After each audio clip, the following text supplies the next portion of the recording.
Thank you for joining us today. What did these four people have in common? Got JFK, Bill Gates, Donald Trump, and Barbara Walters. Anybody? They're all famous. All famous, yes. They're all Americans. They're all rich. But I bet you didn't know that they're all middle children as well. No. Dr. Alfred Adler in the early 1900s said that the middle child has the bar set so high for him that he won't be able to sustain that capability. It's too much of a gap for him to achieve what his older siblings have done. And that's sort of what I'll be talking about today, is a behavioral condition called middle child syndrome. And I've sort of experienced this myself, being a middle child. I have an older sister, younger brother. The middle child, you almost feel like lost in the shuffle. That's what I'll be sort of talking about today. The symptoms, the contradictions, the remedies and solutions for a behavioral disorder like this. So that's what we'll be talking about today. The first sort of symptoms you see is like a lack of belonging in a middle child. Now, not every middle child has this, but sometimes you can see what happens is the oldest sibling sets the bar so high, they're a high achiever, smart, outgoing. The younger child gets away with anything. You know, they're the precocious ones. So the middle child's left, as Dr. Lehman says, as sort of a fifth wheel in the whole family dynamic here. Dr. Lehman studied psychology and does studies on birth order as well. So he sort of came up with this, the middle child being the fifth wheel, in other words, of the vehicle, which doesn't really work out. So that's one sort of symptom that sometimes middle children have. Another symptom that I've distinguished myself as having is no sense of direction, at least in the past. Being sort of lost in the woods, in other words. Now I'm back at school, going through my, getting my IT degree. But before, when I graduated my four-year school, I had no clue what I wanted to do.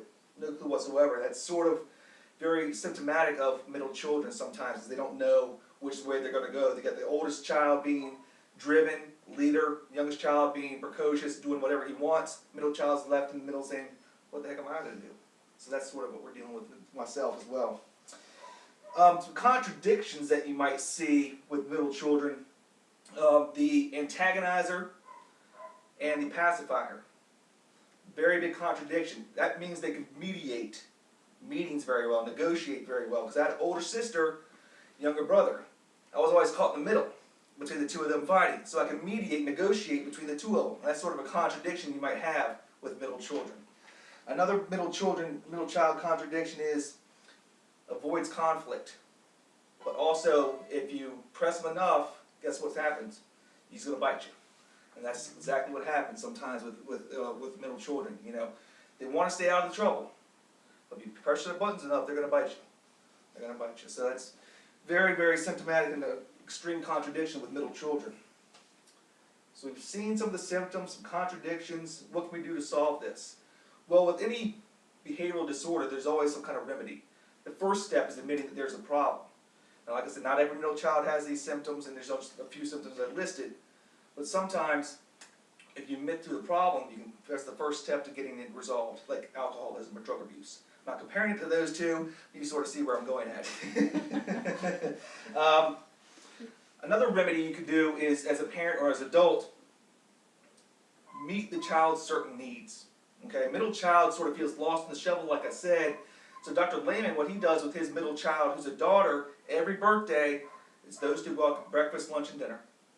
And that's one time a year that he spends alone time with her to make her feel special, so that he's not casting her out as with the other two, who you might get more attention than the middle child does. So once a year, he makes the middle child feel special. He can do that all year long, but as for him, he likes to do it for her birthday, which is very nice.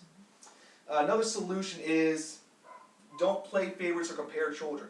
Of course, that's common knowledge, but sometimes people don't realize what they're doing sometimes. And so what you want to do is acknowledge the differences between both the middle child, the oldest, and the youngest. My younger brother is more athletic than I am, but I'm also smarter than he is. So we both realize this. So we can acknowledge each other's differences, and we can work our differences out. So it's really not that bad at all. So what we've seen is some contradictions, some symptoms of middle child syndrome, some solutions, what they could be. It's really not a bad condition, quote unquote, to have. I mean, it's not really a condition at all. but studies have shown that some middle children do suffer from some of these symptoms. I've only touched the tip of the iceberg. There's a lot more in depth regarding some of the symptoms you might have with middle child syndrome, but this is just a few of them for the speech. So, thank you for your time. Very good. Sorry, I was sweating so much.